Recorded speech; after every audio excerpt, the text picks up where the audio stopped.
Good morning, students. Students, today we will do A to Z about HIV/AIDS disease, and it is very much important to know about this viral disease. As you all know, कि diseases are very much increasing in our earth. सबसे ज़्यादा जो हमें 1980s onward जिस disease ने परेशान किया वो थी HIV एक ऐसी डिज़ीज़ है जो एक रिट्रोवायरस से होती है. तो in this slide in this presentation basically we are discussing A to Z about the HIV and AIDS. What are AIDS, what are the precautionary measures in this. So AIDS is basically, we can say that AIDS is basically a disease named as acquired immunodeficiency syndrome. Okay, this acquired immunodeficiency syndrome इस means कि ये acquire की गई है और ये इससे immune system जो है दैट बिकम्स डेफिशिएंट. और सिंड्रोम क्यों कहा जाता है? क्योंकि इस डिज़ीज़ में एक डिज़ीज़ नहीं है, ये मल्टीपल डिसऑर्डर्स हो जाते हैं, मल्टीपल प्रॉब्लम्स हो जाती हैं पेशेंट्स को, and because of this they are to suffer with the various diseases. और क्योंकि ये हमारी बॉडी में कोई ऐसा डिजीज़ नहीं है जो हमारी बॉडी ने ली हो, ये एक्वायर की गई है, ये it is taken from the others virus. तो वायरस जो है वो बेसिकली हमारी बॉडी को एक्वायर करके और इम्यून सिस्टम को डेफिशिएंट बना देता है और बहुत सारी डिजीज़ कर देता है. तो इसीलिए इस डिज़ीज़ का जो कंप्लीट फुल फॉर्म है, HIV एक एजेंट है, that is the positive agent. ये एक रेट्रोवायरस है, इसको बोलते हैं human immunodeficiency virus. HIV means human immunodeficiency virus. एक रिट्रोवायरस है. रिट्रोवायरस एक कैटेगरी होती है ऐसी वायरसेस की जो RNA जिनका जेनेटिक मटेरियल होता है, और ऐसी बीमारी है ये जिसमें फटाल इलनेस बोलते हैं कि इसके बाद डेथ जो है वो सर्टन होती है. It is not a kind of disease जिसको अभी तक हम क्योर कर पाए हैं. One of the disease like कि जिसके अंदर हम 100% क्योरेटिव वो कर सकते हैं, नहीं. It breaks down the body immune system. ये हमारे इम्यून सिस्टम को ख़त्म कर देती है धीरे धीरे. इसके अंदर कुछ ऐसे चीज़ें होती हैं जो होस्ट को दिक्कत करती है, उनकी जो इन्फेक्शंस हैं, जो बॉडी के अंदर न्यूरोलॉजिकल डिसऑर्डर्स आने लग जाते हैं, कुछ उनको हेडेक्स या कैंसर जैसी मैलिग्नेंसी भी होने लग जाती हैं. Now this is the structure of HIV virus, that is the human immunodeficiency virus. As you see it is a simple like structure. इनमें इसमें आपको छोटे छोटे आपको क्या दिखाई दे रहे हैं? एक सेल लाइक स्ट्रक्चर दिख रहा है, जिसके अंदर बिल्कुल सेंटर में अगर आप देखेंगे तो आपको रेड कलर के रिबन्स दिख रहे हैं जो एस शेप के हैं. ये RNA है, और ये RNA इसका जेनेटिक मटेरियल होता है जो ये किसी भी हेल्दी पर्सन के अंदर जब भी आता है, ये इन्फेक्शन के थ्रू ये हमारी बॉडी में एंटर कर जाता है. जैसे थ्रू कोई भी मोड है, वो मैं मोड्स ऑफ इन्फेक्शन में आपको भी बताऊंगी. And the next slide. This is the basically structure of HIV virus. इसको आपको ज़्यादा डिटेल में लर्न करने की ज़रूरत नहीं है. ये डिफरेंट काइंड ऑफ प्रोटीन्स हैं इसकी बॉडी में जो P से लिखे हुए हैं. P10, P17, P24, these are the proteins like the matrix protein, core proteins, these are the proteins. और रिवर्स ट्रांसक्रिप्टेज इसको RNA से DNA में कन्वर्ट करता है. नाउ एपिडेमियोलॉजी क्या है कि जो मोस्टली इसकी बीमारी के लिए जो इफ़ेक्ट होते हैं वो मेल्स में होते हैं. Males are more affected than the females, number 1. Number 2, it occurs in any age. कोई भी एज ग्रुप में हो सकती है, कोई भी ग्रुप में हो सकती है, किसी भी एक्टिविटी में इन्वॉल्व पर्सन को हो सकती है. एंड ऑल द एरियाज़ जितने भी हमारी कंट्री के अंदर हैं, कोई पर्टिकुलर रीजन नहीं है कि वहीं पर ज़्यादा इफेक्टेड है. कहीं पे भी ये जा सकते हैं, कहीं भी इससे इफेक्ट हो सकते हैं लोग. AIDS is now a second leading cause of death. First तो अभी कोरोना ही चल रहा है. सेकंड में आपका क्या है? ये एड्स है, क्योंकि ये 25 to 44 एज के पर्सनस को, मेन वुमेन को बहुत ज़्यादा अफेक्ट करती है. और इसमें अनइंटेंडेड इंजरीज़ हो जाती हैं लोगों को, हार्ट डिजीज़ हो जाती हैं. मैं आपको अभी दिखाऊंगी. तो वर्ल्ड वाइड एड्स जो है, हमारे इंडिया के अंदर 80 लाख पीपल जो हैं अफेक्टेड हैं एड्स से. And as you see the picture, इसमें हमें मैंने जो स्पेशल चीज़ आपको मैंने किया है कि कितना ज़्यादा प्रिविलेंस है जो एडल्ट्स के अंदर. ये तो जितना ज़्यादा डार्क कलर हो उतना ज़्यादा प्रिविलेंस है. तो जितना भी साउथ अफ्रीका का पार्ट है, या जितना भी हमारा अमेरिका का पार्ट है या चाइना का पार्ट है, यहाँ पे ऑरेंज कलर और जो डार्किश आपका मैरून कलर आ रहा है, तो ये ज़्यादा प्रेविलेंट एरियाज़ हैं. यहाँ पर ज़्यादा एड्स अफेक्टेड लोग हैं. और जो येलो एरिया है जिसके अंदर हम आते हैं, हमारी इंडिया में फॉल करते हैं, जो अप्रॉक्सीमेटली सारा ही येलोइश एरिया आ रहा है, तो 0.5 to 0.1 तक का ये इंसिडेंस यहाँ पर हमारे इंडिया में है.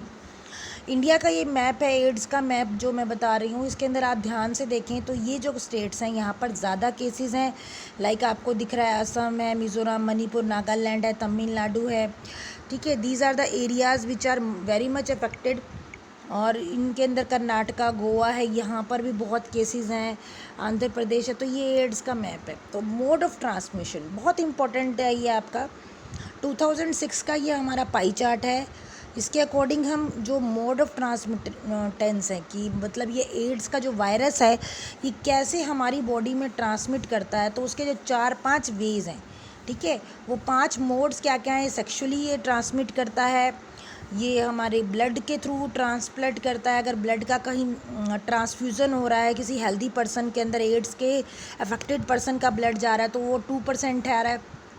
सेक्सुअली सबसे ज़्यादा दिख रहा है आपको, 85.8% जो है वो सेक्सुअली ये क्या करता है, ट्रांसमिट करता है हमारी बॉडीज़ के अंदर। 6.2 जो है वो अनस्पेसिफाइड कोजेज़ हैं जिसका अभी तक हमें पता नहीं लग पाया है।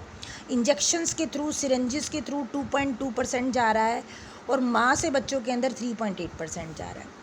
अब अगर हम एज वाइज देखें, this is the age wise pie chart shows the कि कितना एड्स जो है वो फैल रहा है। तो जो पिंक है, पिंक कलर, वो मैक्सिमम आपका दिखाई दे रहा है 57%। It shows in the age group of 30 years to 49 years. मतलब ज़्यादा जो अफेक्टेड पॉपुलेशन है वो 30 से 49 साल के बीच में आती है, और 50 साल से ऊपर के लोग 7% ही हैं। 0 से 14 5% है, यानी कि माँ के थ्रू बच्चों में आ रही है जो। और जो 31% है वो आ रहे हैं 15 से 29 साल के बच्चों के अंदर आ रही है, या लोगों के अंदर आ रही है। तो ये एक तरह का एक इंडिकेशन है कि किसी भी एज ग्रुप में हो सकता है। नाउ HIV वायरस के बारे में कुछ इंपॉर्टेंट थिंग्स हैं कि HIV एजेंट है जो हमारी बॉडी में एड्स करता है।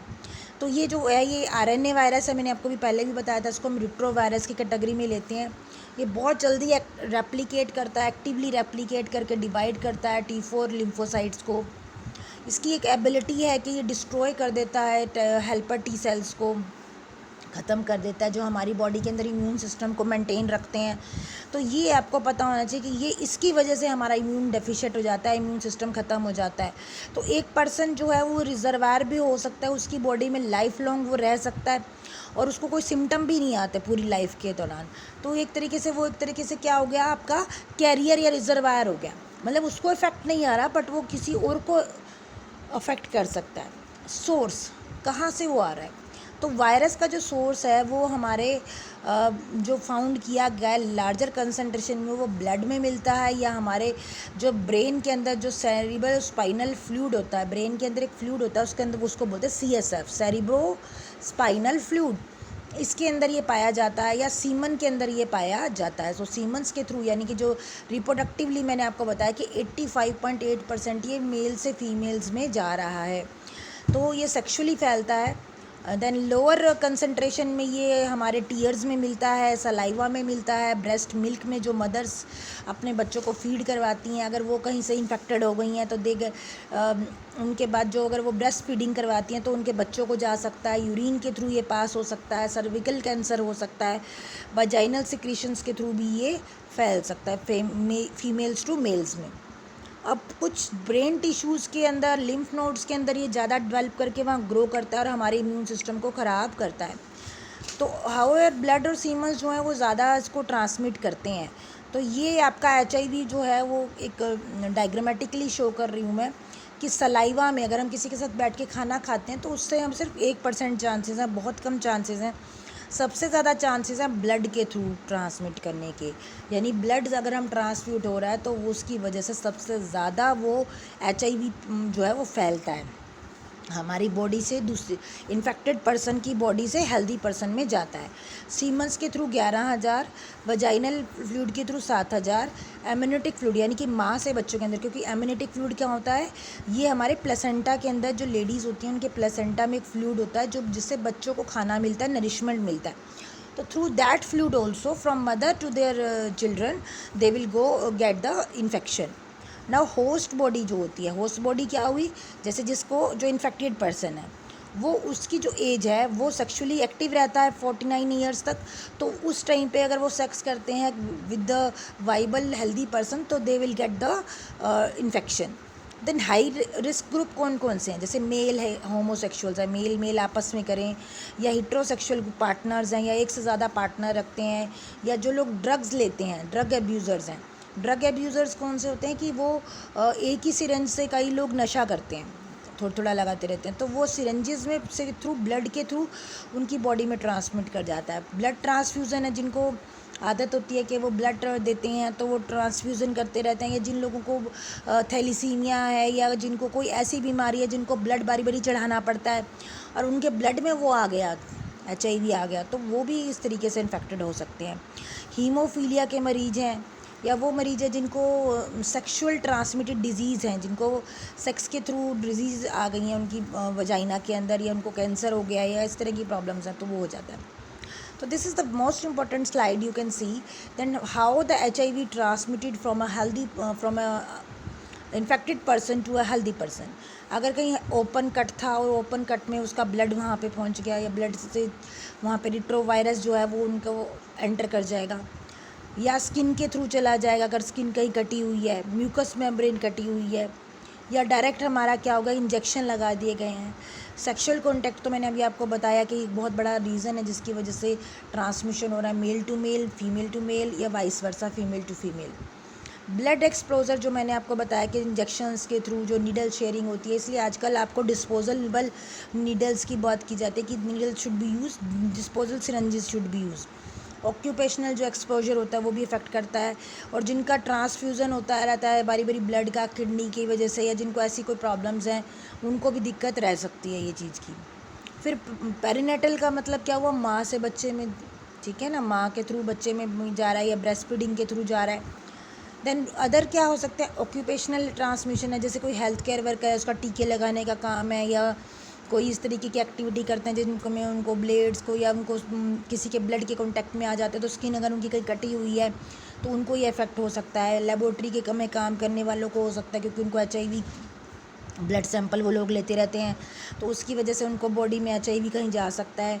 और भी बहुत सारे रूट्स हो सकते हैं, जैसे कहीं ट्रांसप्लांटेशन कराया आपने कोई लीवर ट्रांसप्लांटेशन, किडनी ट्रांसप्लांटेशन करवाया, या आपने बच्चे आपको इनफर्टिलिटी की प्रॉब्लम है and you start some artificial insemination आपने करवाई, या निडल प्रिकिंग करवाते हैं कई लोग, जैसे कान बिंदवाते हैं, नाक बिंदवाते हैं, तो एकदम से कोई खून आता है तो उसमें भी दिक्कत हो सकती है।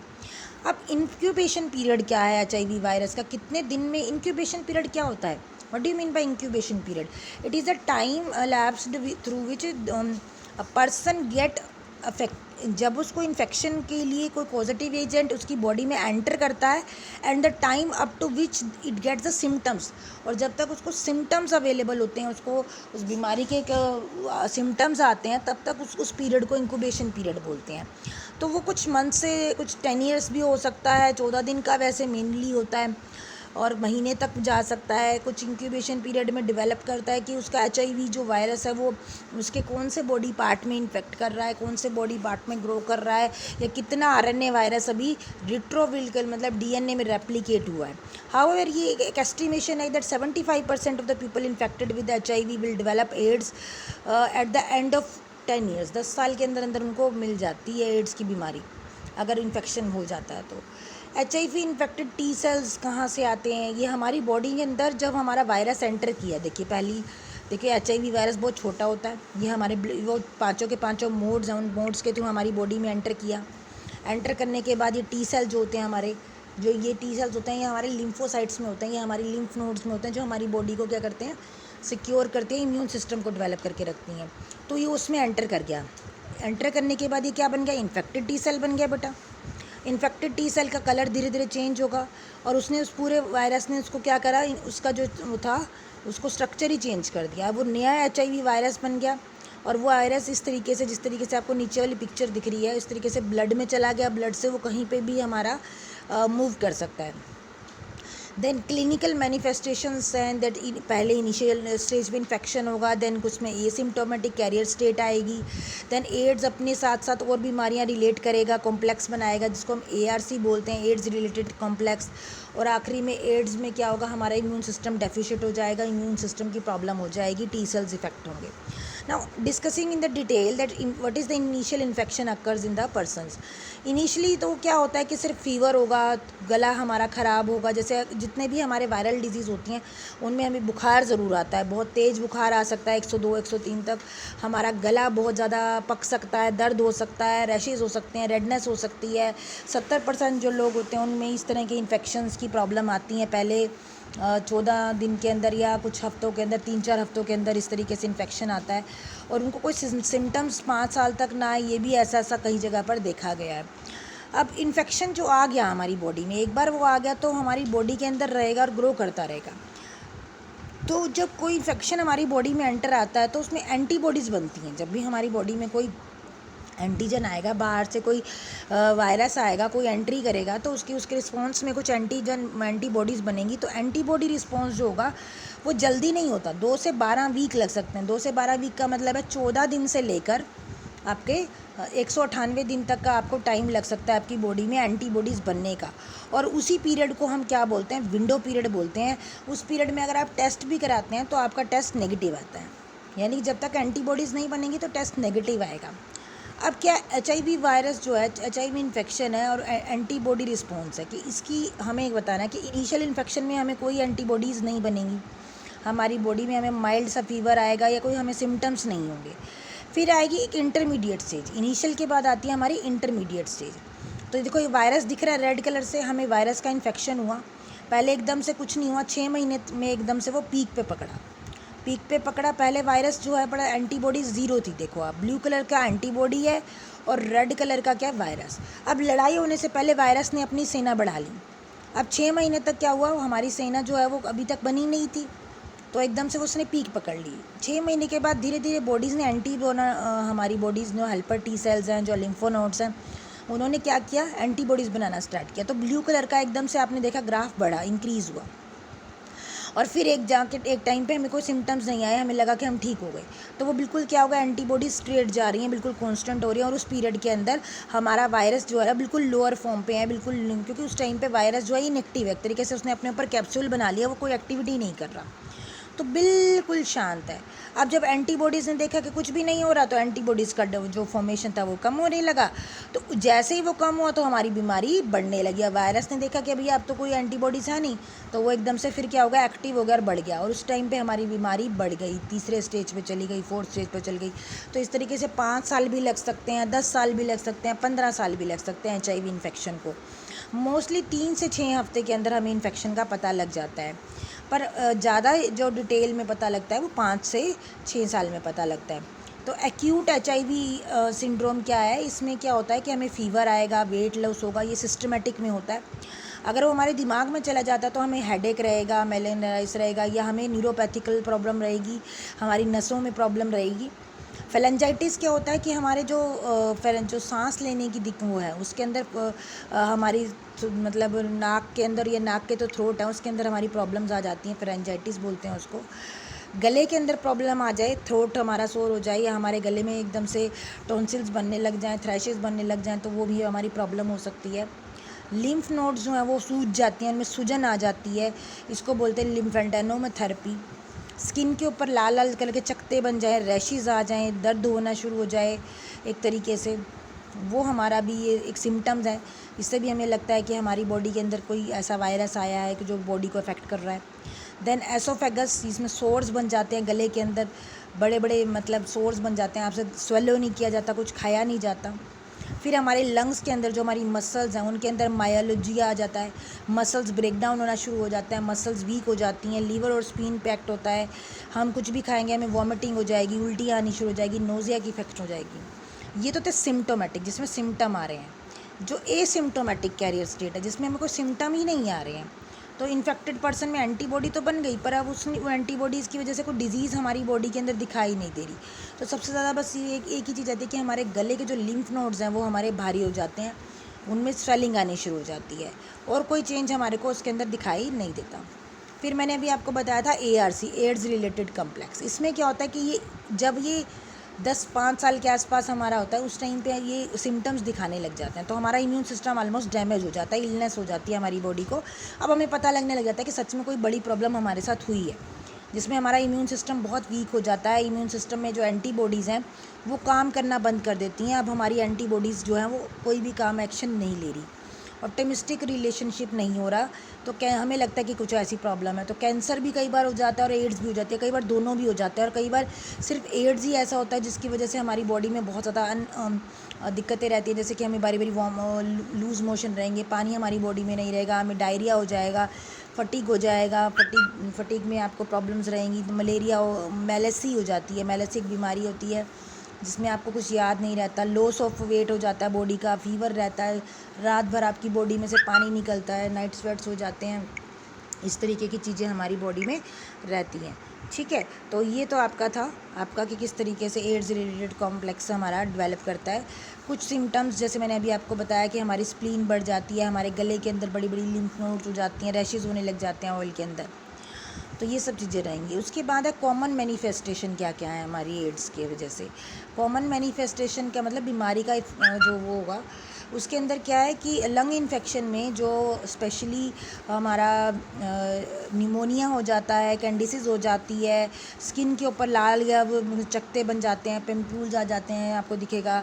सेंट्रल नर्वस सिस्टम हमारा इफेक्ट हो जाता है, सेंट्रल नर्वस सिस्टम में हमारे को कोऑर्डिनेशन नहीं रहता, तो 70% लोगों के अंदर मतलब 59 to 70 में ट्यूबरक्लोसिस हो जाता है, ठीक है, कैंडिसिस हो जाता है, ये इस तरह की बीमारियां हो जाती हैं। नेचुरल हिस्ट्री क्या है HIV इन्फेक्शन की कि जो इसमें जो सेल्स होते हैं T4 सेल्स होते हैं ये ज़्यादा इफेक्ट होते हैं, तो थ्रश हो जाएंगे, गले के अंदर बड़े बड़े पस्क्यूल्स हो जाएंगे, ओरल में कैविटी के अंदर बहुत दिक्कतें आएंगी, कुछ सांस नहीं लिया जाएगा, ट्यूबरक्लोसिस हो जाएगा, वॉमिटिंग आनी स्टार्ट हो जाएगी, हमारे जो लंग्स हैं वो इफेक्टेड होंगे।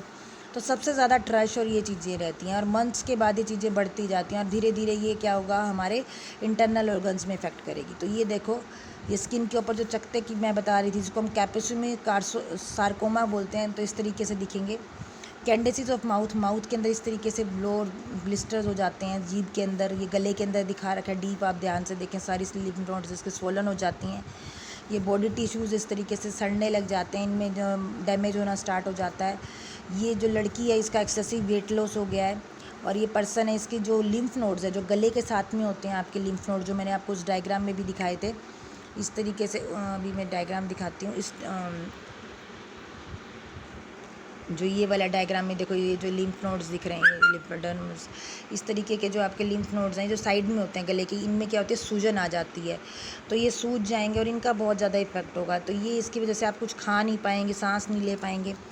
ये हमारा निमोनिया हो जाता है, निमोनिया के अंदर हमारे जो बिल्कुल इंटरनल हमारा लंग्स हैं ये बिल्कुल इफ़ेक्ट होता है, इसमें पानी भर जाता है, या इसमें सांस लेने में दिक्कत आती है। प्राइमरी जो हमारा ये वाला पिक्चर है प्राइमरी CNS लिम्फोडेम, इसमें ABCD दिख रहे हैं, ये हमारी ब्रेन के है, जिसमें हमारा जो सेंट्रल नर्वस सिस्टम में सेरिब्रोस्पाइनल फ्लूइड है, A स्टेज के अंदर देखो बिल्कुल थोड़ा सा है, B में और बढ़ गया, C में देखो आपको पूरी उसके अंदर एक ब्लैक कलर का निशान छोड़ के बाकी सारा इल्यूमिनेटेड हो गया, और D के अंदर उसने पूरी दोनों के दोनों जो हमारे सेरेब्रल स्पाइनल फ्लूइड है उसके पार्ट को क्या क्या इफेक्ट किया। तो इससे क्या क्या इफ़ेक्ट पड़ेंगे, क्या क्या हमारी बॉडी पे इफ़ेक्ट पड़ेगा। एक तो स्टिग्मा जो हमारा होता है, हमारा स्टेमिना नहीं रहेगा, हमारी बहुत सारी बॉडी के अंदर इफेक्टिव रहेंगे। फिज़िकल एनवायरनमेंट पे भी डिपेंड करता है, कम्युनिटी पे भी और इंडिविजुअल लेवल पे भी बहुत डिपेंड करता है कि आपका जो HIV है वो कैसे होगा। HIV मोस्टली उन लोगों में होता है जो लोग जेंडर इनइक्वालिटी मानते हैं या माइग्रेशन के थ्रू अपनी बॉडी में करते हैं। कुछ लोगों को ना साइकोमेट्रिक प्रॉब्लम भी हो जाती है कि अगर आपको एड्स हो जाए या किसी को HIV है तो वो दूसरे को क्या करेगा, फैलाने की कोशिश करते हैं। तो नीडल्स के थ्रू या ब्लड ट्रांसफ्यूज़न के थ्रू वो इस तरीके से करते हैं कि वो उनका जो ज़्यादा से ज़्यादा लोगों के साथ संपर्क में आए और वो उनको फैलाएं। तो बिहेवियर, एटीट्यूड, नॉलेज और परसेप्शन और इन चीज़ों पर इफेक्ट करता है। तो हमें ज़्यादा रिलेशनशिप नहीं बनाने चाहिए, प्रिवेंशन सबसे ज़्यादा इंपॉर्टेंट है इस डिज़ीज़ के अंदर, क्योंकि क्योर नहीं है, तो prevention is always better than cure. Primary हम कैसे प्रिवेंट करें, प्राइमरी लेवल पे हम HIV को कम करने के लिए फोकस रहेंगे कि हम अनइन्फेक्टेड रहें, और इन्फेक्टेड पर्सन से जितना ज़्यादा हम सेक्सुअली और दूर बना के रखेंगे उतना बेटर रहेगा। सेकेंडरली HIV जो है ये क्या करता है, ये कोरोना की तरह इतना ज़्यादा इफ़ेक्टिव नहीं होता कि ये आप एक रूम में रह रहे हैं तो आपको हो जाएगा, नहीं, ये ज़्यादा आपका साथ रहने के बाद भी ब्लड ट्रांसफ्यूज़न से और इन चीज़ों से ज़्यादा फैलता है, सेक्स करने से, या आपकी बॉडी के जो पार्ट्स हैं अगर उनमें इंटरमीडिएट ब्लड के साथ ट्रांसफ्यूज़न है उनमें ज़्यादा फैलता है। तो ये कोरोना से ज़्यादा इफेक्टिव है, बट इसमें आदमी 15 साल तक कोरोना से कम इफ़ेक्टिव लगेगा, क्योंकि कोरोना तो हफ्ते 10 दिन में तोड़ देता है हमारी बॉडी को। ये कम से कम हमारे 5 साल 10 साल 6 साल निकाल देता है हमारी बॉडी के अंदर रहने के बाद भी। सेकेंडली हम क्या करेंगे, उन लोगों को करेंगे जो लोग एड्स से इफेक्टेड हैं, उनको बताएंगे कि आपको क्या करना चाहिए, उनको लाइफस्टाइल क्या मॉडिफिकेशन करनी चाहिए, क्या डिजीज़ से रिलेटेड जो उनको थेरेपी लेनी चाहिए, या किस तरीके से उसके इफ़ेक्ट को मिनिमाइज़ कर सकते हैं। हम टर्शरी लेवल में देखेंगे। टर्शरी डेड लेवल है, इसमें एक तरह की लास्ट स्टेज ही होती है बेटा टर्शरी लेवल के अंदर, जिसमें हमें बस अब उसकी बीमारी को जो कंट्रोल करने के भी, जब आपको बीमारी हो चुकी है तो आप कैसे उसको मिनिमाइज़ करें उसके इफ़ेक्ट को, ताकि आप कुछ ज़्यादा समय तक जी सकें। तो उसमें कुछ पर्सन जो सिम्टोमेटिक होते हैं, जिनको सिम्टम्स आ जाते हैं, जिनके अंदर बीमारी के आपको दिखाई दे रहे हैं कि पसीने आ रहे हैं, आपको ये जो प्रॉब्लम्स हो रही हैं, उनके साथ ये डायग्नोज कराया जाता है। उनका एंटीबॉडी टेस्ट होता है, उनको वायरल एंटीबॉडी स्क्रीनिंग के थ्रू पता लग जाता है कि हाँ अभी उनमें HIV पॉजिटिव है ये। और एक वायरल न्यूक्लिक एसिड ब्लड में जो होता है वो ऑल्सो डिटेक्ट करता है। एलाइजा टेस्ट होता है, उससे हमें डायग्नोज हो जाता है कि HIV वायरस हमारी बॉडी में है कि नहीं है। आजकल हर जगह ये इजीली हो रहा है कि आप टेस्ट करवा सकते हो। अगर आप डिटरमाइन करना चाहते हैं HIV वायरस को, तो CD4 काउंट्स करने से भी हम इसको अटैच कर सकते हैं, इसको डिटैच कर सकते हैं। एक हमारी टेस्टिंग बहुत ज़रूरी है इसके अंदर। तो टेस्टिंग डिस्ट्रिक्ट हॉस्पिटल्स में, मेडिकल कॉलेजेस में होती हैं, जिसमें काउंसलिंग भी की जाती है उन लोगों की जिनको हो जाता है एड्स। और टेस्टिंग सेंटर्स में फ्री टेस्टिंग होती है HIV की। एलाइजा टेस्ट होता है, कॉन्फिडेंशियल रखी जाती है उनकी रिपोर्ट, उनको दूसरे लोगों को नहीं बताया जाता कि आपको HIV है। और आप कहीं पे भी एंटीवायरल थेरेपी ले सकते हैं आसपास के एरिया में। और ये एंटीवायरल ड्रग्स दी जाती हैं हमारे देश के अंदर, जिसमें AZT जो है वो सबसे ज़्यादा वो हम यूज़ करते हैं, जो ब्लू जिसमें हमारे स्टार्स लगे हुए हैं, ये हमारे इंडिया में अवेलेबल हैं। AZT 3TC और D40 को हम सेटुडाइन भी बोलते हैं। और अगर नर्वस सिस्टम ज़्यादा हमारा इफेक्ट हो रहा है तो नेविप्रेडाइन देते हैं, या एफरवरेंट्स देते हैं। और अगर हमारे को वैसे गैस्ट्रोइंटेस्टाइनल या हमारी और प्रॉब्लम है तो हम क्या करें, इंडोवियर, नल्फेयर, NFV बोलते हैं इसको, SQV ये शॉर्ट फॉर्म्स हैं इनकी, रिटोनेवियर या एम्फेविनियर, या जो होती हैं ये सारी की सारी ड्रग्स हम देते हैं। इनमें जिन पे ये स्टार नहीं लगा हुआ, ये हमारे इंडिया में अवेलेबल नहीं है, ये हमारे इंडिया के अंदर यूज़ नहीं होती। जैसे CCRF5 एंटागोनिस्टिक नहीं यूज़ कर रहे, इंट्राजिस इन्हिबिटर्स हम यूज़ नहीं कर रहे, ये हमारी इंडिया में नहीं बनती। या FTC जिसको ट्राइसिट्रिबिन कह रहे हैं, ये हम यूज़ नहीं करते। तो ये हमारे देश के अंदर जो यूज़ हो रही हैं ड्रग्स, उससे हम क्या करते हैं, ट्रीटमेंट करते हैं और प्रिवेंट करते हैं कि एक आदमी ज़्यादा से ज़्यादा जो मल्टीपल पार्टनर्स हैं उनको ना बनाए, या इस तरीके की एक्टिविटीज़ ना करें। जो सेक्स प्ले करते हैं या फोर प्ले करते हैं उनको उनसे दूर रहें, या वो कॉन्डम्स यूज़ करें या स्टेराइल एजेंट्स यूज़ करें। इंजेक्शन के टाइम पर वो डिस्पोजेबल नीडल्स को यूज़ करें और फिर उसको जला दें। और कभी भी नीडल्स एक दूसरे के साथ शेयर ना करें। ब्लड ट्रांसफ्यूज़न ना हो। प्रेग्नेंट वुमेंस की टेस्टिंग बहुत ज़रूरी रहती है और उनका फ्री टेस्ट होता है जब भी वो प्रेगनेंसी करवाने जाती हैं, तो उनको 3rd-4th मंथ में HIV टेस्ट कराया जाता है उनको। और ये प्रिवेंशन के लिए अलग अलग ये डस्टबिन्स दिखा रखे हैं, जिसमें हम प्रोटेक्टिवली उनके जो बॉडी के जो क्या कहते हैं बायोमेडिकल वेस्ट हैं, जैसे जिनमें ब्लड लगा हुआ है, स्प्यूचम लगा हुआ है, उनको डिस्पोज ऑफ करते हैं, उनको जला देते हैं, या इम्यूनाइजेशन करते हैं HPV मेथड से। एजुकेशन देना बहुत ज़रूरी है, इसीलिए आप लोगों को बताया जा रहा है कि क्योंकि ये आप अब जो 15 से ऊपर साल के बच्चे हैं वो सब इस हाई एज रिस्क ग्रुप में आ जाते हैं। और जो ऑक्यूपेशनल लोग हैं जिनको ये ऑक्यूपेशन ही है, जो हेल्थ वर्कर्स हैं जिनको नीडल्स लगानी है या म्यूकस में ब्रेन में करना है, कट लग जाता है, तो कभी उनको ये चीज़ होने के चांसेस ज़्यादा रहते हैं। तो मैनेजमेंट ऑफ एक्सपोजर साइट, अगर आपको कभी हो जाता है तो पहले तो पैनिक नहीं होना, ठीक है। दूसरा, आपने उस वुंड को अच्छी जगह से साबुन से या साबुन से धोना है, पानी के थ्रू नीचे अच्छे से रिंस करना है, स्क्रब नहीं करना, उसको दबाना नहीं, और एंटीसेप्टिक क्रीम या उसको कोई स्किन के ऊपर कोई ऐसी चीज़ नहीं लगानी कि वो ज़्यादा आपकी बॉडी में मूव करे। स्प्लैश ब्लड का नहीं देना। आई इरिटेशन हो तो सलाइन वाटर से अपनी आँखें धोनी है और उनको वॉश करवाना है। कॉन्टेक्ट लेंसेज को हमें ज़्यादा देर तक नहीं पहने रखना, उनको भी बारी बारी धोना है। एक बार उनको यूज़ करके धो के और फिर उनको रखो, या फिर दोबारा यूज़ करने से पहले धोना है। इस तरीके से हम एक्टिविटीज़ कर सकते हैं। कहीं पे थूकना नहीं है, कहीं पे एकदम से जाके लोगों की आदत होती है कि पानी लिया और उसको थूक दिया, या सलाइन को रिपीटिंग नहीं, तो आप उसको वॉशरूम में एक जगह पे ही थूकेंगे और डिसइंफेक्टेंट का यूज़ करेंगे। पेप प्रेस्क्रिप्शन क्या है कि हमें जो दवाइयाँ हैं जो हमारे अभी मैंने आपको दिखाई थी उन दवाइयों को लेंगे, और जो एड्स रिलेटेड कॉम्प्लेक्स का जो पर्सन है, जो स्पेशलिस्ट हैं, जो डॉक्टर्स हैं, एमडी डॉक्टर्स हैं, उन्हीं के पास जाएंगे।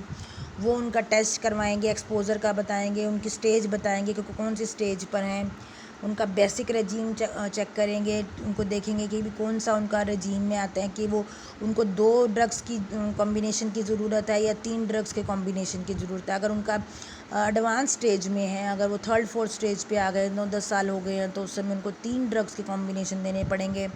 और इस तरीके से पर्सन जिनको ART जो ड्रग्स दी जाती हैं उनको हर दो मतलब दिन के बाद उनको कंसल्ट करना पड़ता है। तो ये बहुत इंपॉर्टेंट है कि HIV को हम अपनी बॉडी में आने से बचाएं, रोकें। HIV एक तरह की वर्चुअल डेथ सेंटेंस है, एक तरीके की अगर अपने आप को मतलब मौत में डाल देना। तो इस तरीके से ना करने से अच्छा है कि हम अपने आप को पहले सिखाएं और देखेंगे किस तरीके से हमें अपने आप को बचाना है किसी भी प्रॉब्लम से, किसी भी पैनिक सिचुएशन से, क्रोनिक डिजीज़ में जाने से पहले हमें अपने आप को बचाना है। तो I hope you will understand A to Z about this disease.